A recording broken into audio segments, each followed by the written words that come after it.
Elles sont architectes paysagistes et l'une d'elles est également maître en environnement.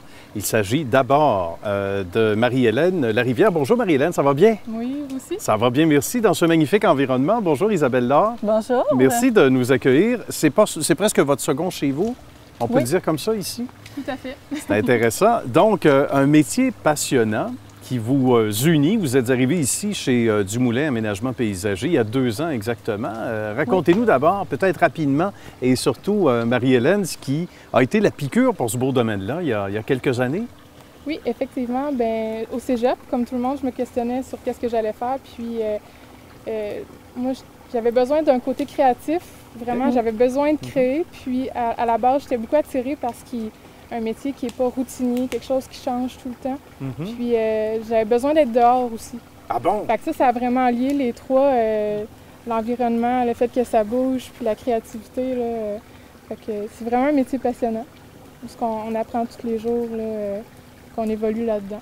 On n'en doute pas une minute. Et l'amour de tout ce qui est beau également, Isabelle, c'est la même chose, on peut le dire comme ça. Et c'est ce qui t'a attiré également dans ce beau secteur-là éventuellement. Oui, effectivement. L'architecture de paysage, c'était tout indiqué là, pour mélanger la créativité, le design, le service clientèle aussi beaucoup. Ah oui! Faire plaisir aux gens avec un aménagement pour se détendre, tout ça. Fait que le paysage, c'est une belle façon d'allier tout ça. C'est merveilleux. Et vous êtes un peu, dit-on, responsable du fait qu'il y a de moins en moins de gens au Québec qui vont en vacances parce qu'ils sont tellement bien chez eux. C'est sûr, ça commence comme ça. Parlez-nous de ce beau projet entamé il y a un certain temps. Et depuis combien de temps exactement, Marie-Hélène, ici? J'ai commencé la conception l'été passé. OK. Puis c'est un projet qui a mûri tranquillement. Il y a des éléments qui se sont ajoutés. Puis au printemps, on a vraiment consolidé les idées. On a revisité un petit peu le modèle du cabanon, les différents matériaux. Puis c'est au courant de l'été, au mois de juillet à peu près, qu'on a réalisé l'installation de la piscine. Puis fait que ça a été un processus un petit peu long, mais c'est normal. Il y a des projets qui prennent plus de temps, plus d'étapes. L'important, c'est de bien faire les choses avec le temps nécessaire. Est-ce qu'il y a un défi particulier qu'il y avait ici pour illustrer le tout aux gens? Est-ce qu'il y avait un défi spécial, une difficulté qui est devenue, justement, on aime dire un défi plutôt qu'un problème? Bien, ici, je pense pas qu'il y avait vraiment de défi parce que la topographie, quand même, c'était plat. Avec les arbres, il y avait peut-être moins d'ensoleillement. Fait que c'est sûr qu'à ce niveau-là, dans le choix des végétaux, il y a moins de choix des fois qui peuvent s'offrir à nous. Ah, mais de respecter le style un peu alpin californien que vous avez voulu respecter ici. Fait qu'il y a peut-être ça. Mais sinon, peut-être les plus grands défis qu'on a à gérer, c'est souvent les budgets. Essayer que les clients en aient le plus pour ce qu'ils ont envie d'avoir, pour que ce soit vraiment beau, que ce soit des projets qui sont complets. Ici, on a quand même une piscine, des panneaux d'intimité, clôture, cabanon.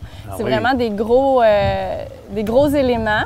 Fait que c'est essayer d'y aller avec le budget aussi. Donc, peut-être je dirais que ça serait ça ici. On s'adapte bien avec les clients pour vraiment le budget aussi. C'est important. Et en fonction, on le disait, donc de la topographie, également, Marie-Hélène, en terminant, en fonction du look que les clients veulent avoir, il n'y a pas grand-chose d'impossible, on peut le dire comme ça. Les végétaux, évidemment, c'est le choix selon, évidemment, et c'est vous qui êtes les spécialistes, pas moi, mais j'imagine des arbustes, feuillage ou non, sensibles à la lumière ou non, peu importe, il n'est pas pire, hein? C'est pas c'est bon, c'est bon. Je veux faire carrière là-dedans aussi. Mais, outre ça, les besoins du client, puis l'espace consacré aussi pour le projet. Oui, comme Isabelle a dit, on avait beaucoup d'éléments à mettre ici, la zone foyer, l'espace à manger, barbecue, cabanon, et les chaises longues, la piscine, puis on a un petit bassin aussi, une pataugeoire. Magnifique. Fait que, beaucoup de choses à intégrer, mais ça a bien été. Puis les végétaux, comme vous avez dit, style alpin, on est allé plus dans les conifères, les arbustes, moins de grosses fleurs, si on veut, de couleurs, mais plus... On se fait plaisir à travers ça, j'imagine, dans votre métier. Oui, ça c'est vraiment... On dessine, on y va là, et le travail si bien fait du point A au point Z, en quelque sorte, jusqu'à la livraison. Est-ce que vous revenez sur les lieux de temps en temps? Oui. Oui? Quand c'est... en fait, nous, on fait la conception, parce qu'on est architecte paysagiste, mais quand les gens décident de passer à la réalisation avec Dumoulin, bien, nous, on peut continuer le processus à ce niveau-là. Fait que c'est intéressant pour ça, parce qu'on continue, on fait le suivi de chantier. Au niveau des végétaux aussi, on est là, on est présent pour faire la plantation, pour diriger les équipes aussi à ce niveau-là, pour être sûr que c'est vraiment comme on a parlé avec le client. Là, parce que nous, on est vraiment la transition entre le client aussi. C'est avec lui qu'on a fait le processus, donc on est au courant de ce qu'il veut. Donc, on fait le suivi de chantier à ce niveau-là quand les gens ils passent de la conception à la réalisation avec notre entreprise. Bien, c'est fascinant. Merci beaucoup, chers amis. Merci d'avoir été là avec nous et d'avoir partagé votre passion à l'émission aujourd'hui. Ça fait plaisir. Merci beaucoup.